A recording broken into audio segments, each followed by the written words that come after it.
membongkar rekam jejak kasus korupsi yang melibatkan anggota kami. Ditulis oleh Ferry Fadli.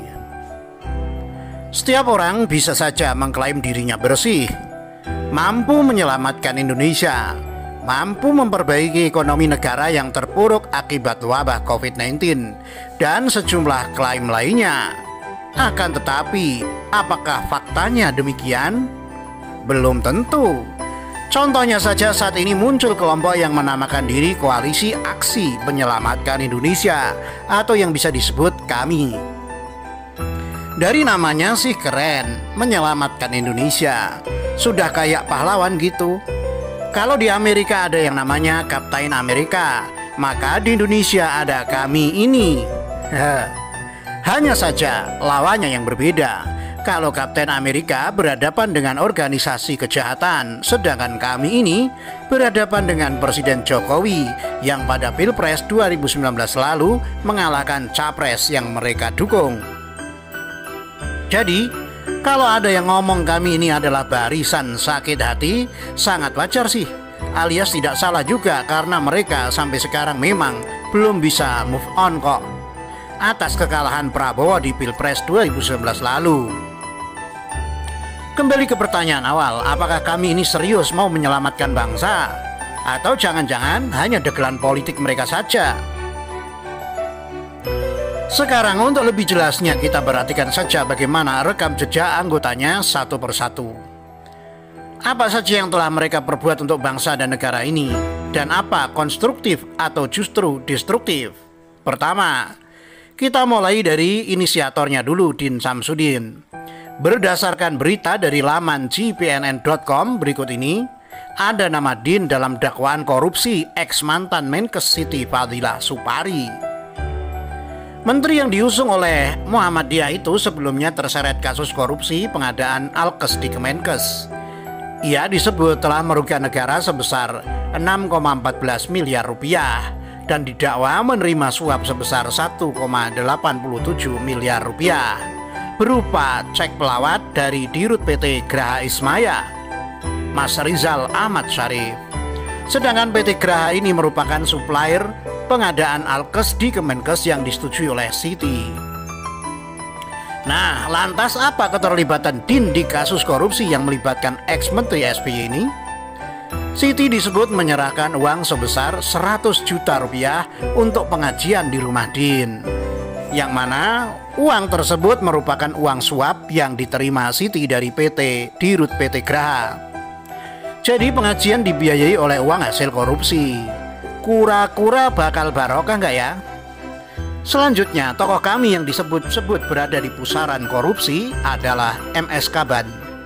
Seperti yang dilansir oleh kompas.com berikut ini, Majelis Hakim Pengadilan Tipikor Jakarta, Slamet Subagio, lantang mengatakan kalau mantan Menteri Kehutanan era SBY itu menerima suap dari pengusaha nakal Anggoro Wijojo.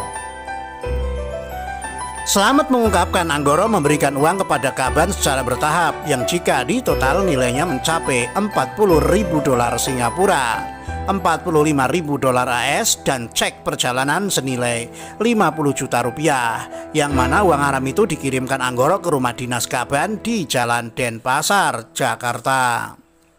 Tidak hanya itu saja, Kaban juga terbukti menerima berupa lift untuk gedung Menara Dakwah yang merupakan pusat kegiatan Partai Bulan Bintang atau PBB, yang mana kala itu ia menjabat sebagai ketua umumnya.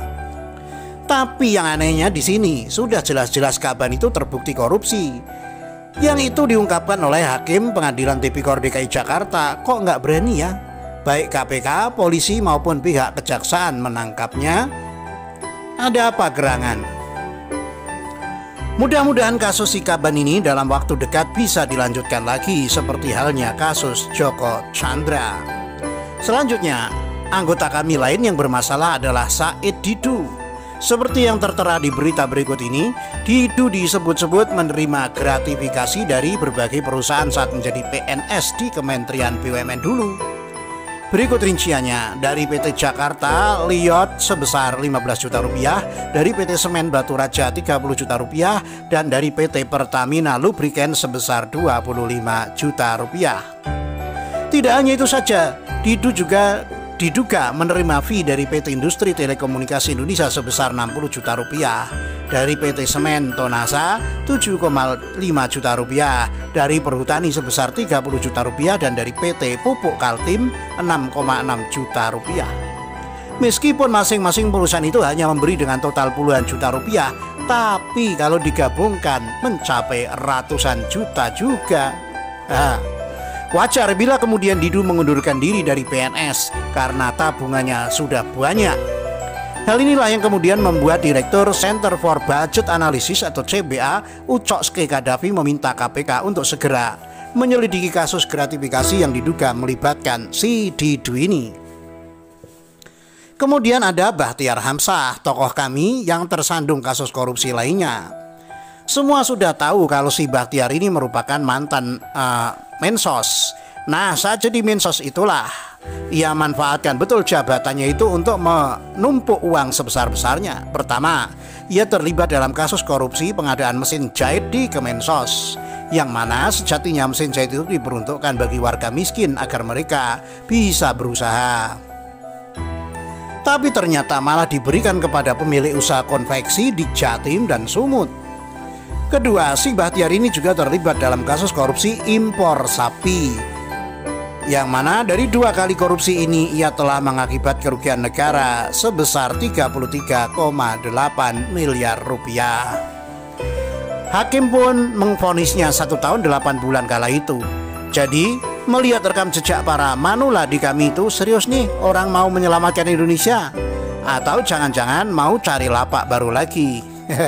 Silakan pemirsa nilai sendiri. Demikian.